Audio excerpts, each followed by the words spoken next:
Selamat pagi Ibu. Perkenalkan, saya atas nama Angelina Kartini Jani dengan NIM 18030300059.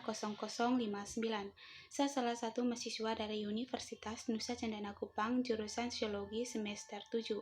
Pada video kali ini saya akan menjelaskan materi tentang kesenjangan sosial ekonomi dan solusinya menggunakan metode Rocipi.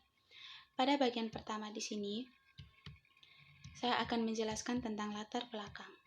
Indonesia memiliki jumlah penduduk yang tidak sedikit jumlahnya. Hal ini dikarenakan Indonesia terdiri dari pulau-pulau dan beragam suku dan budaya.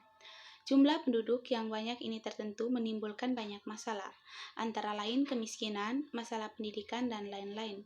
Kesenjangan ekonomi antar wilayah merupakan fenomena global yang sering terjadi di negara berkembang. Bahkan masalah kesenjangan ekonomi ini telah terjadi pembahasan utama dalam penetapan kebijakan pembangunan ekonomi di negara berkembang sejak puluhan tahun lalu. Perhatian ini timbul karena adanya kecenderungan kebijakan pembangunan yang dirancang untuk meningkatkan pertumbuhan ekonomi justru memperburuk kondisi kesenjangan ekonomi antar wilayah dalam suatu negara. Kesenjangan ekonomi antar wilayah juga terjadi di Indonesia. Kesenjangan ini berkaitan dengan strategi pembangunan Indonesia yang bertumpu pada aspek pertumbuhan ekonomi sejak masa Orde Baru.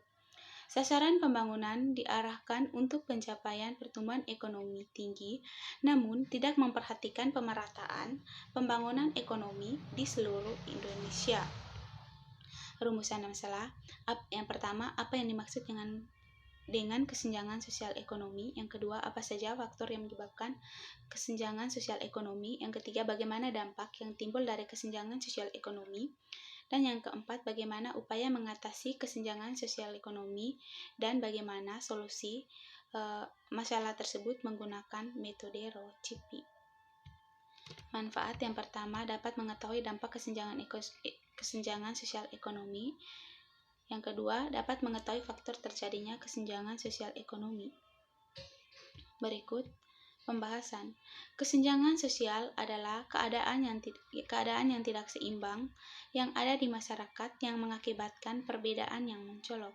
Sedangkan kesenjangan ekonomi adalah sebuah keadaan di mana terjadinya ketimpangan penghasilan antara masyarakat kelas atas dan kelas bawah sangat tinggi.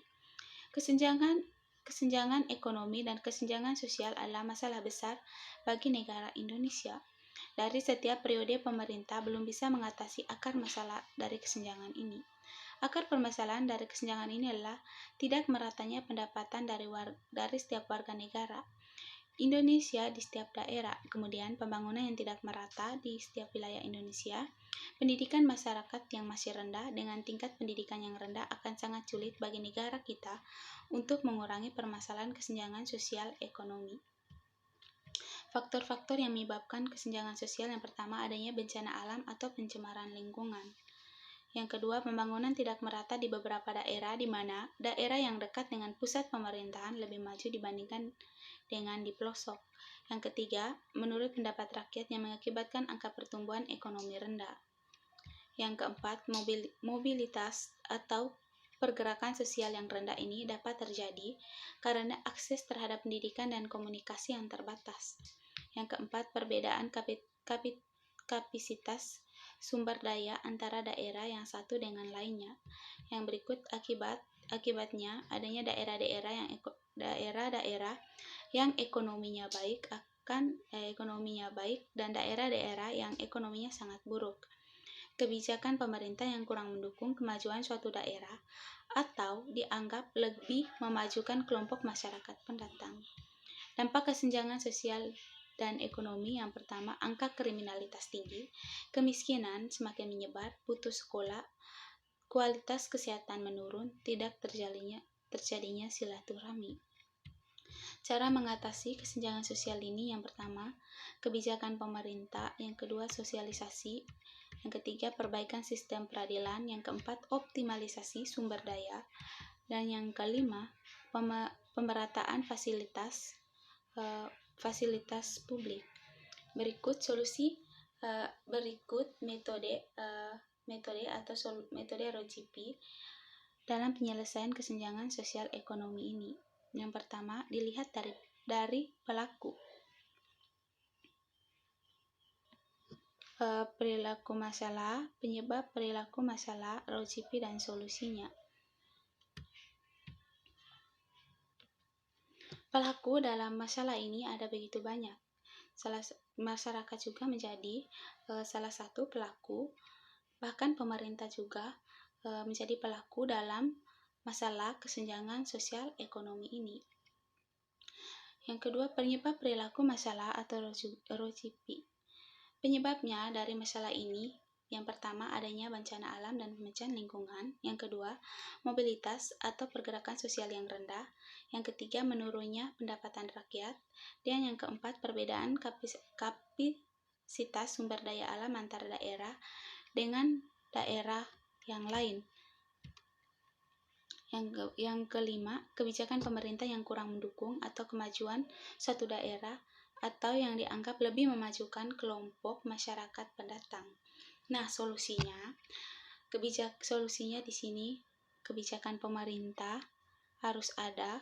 Yang kedua, sosialisasi. Yang ketiga, optimalisasi sumber daya. Yang keempat, pemerataan fasilitas publik. Kebijakan pemerintah merupakan upaya yang paling utama untuk mencegah dan mengendalikan kesenjangan sosial. Yang kedua, sosialisasi. Berkaitan dengan sosialisasi, di sini peran lembaga pengendalian sosial.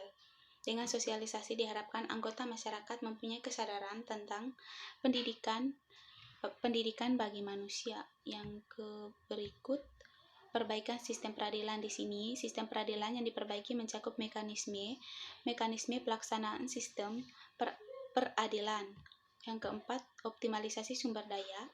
Kesenjangan sosial dapat dicegah dengan mengoptimalisasikan sumber daya manusia dan sumber daya alam dari suatu daerah. Dengan optimalisasi bisa meningkatkan pertumbuhan ekonomi. Baik, sekian saja materi yang dapat saya paparkan berkaitan dengan ujian tengah semester Sosiologi Terapan.